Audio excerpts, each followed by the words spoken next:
Bismillahirrahmanirrahim. Əgər tarixə nəzər yetirsək, görərik ki, Əməvi və Əbbasilərin hökumət üslubu İslama zidd idi. Şahlıq, imperatorluq və fironluğa bənzəyirdi. Sonraki dövrlərdə də elə o cür qeyri-İslami formada davam etdi. Müsəlman cəmiyyətinin qeyri-İslami formada idarə olunması heç bir məntiqə uyğun gəlmir.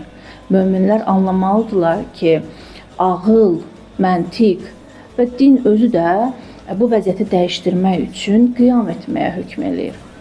Deməli, belə vəziyyətdə siyasi inqilabın baş verməsi zəruriyyəti yaranır.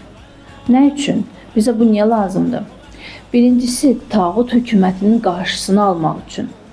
İslami hökmləri icra eləməyə şərait yaratmaq üçün. Müsəlman ümmətinin vəhdətinin təmin olunması üçün.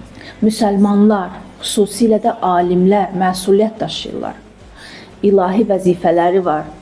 Məzlum və yoxsul əhalini düşdüyü vəziyyətdə xilas etmək. Buna görə də siyasi bir inqilabın həyata keçirilməsi zəruridir.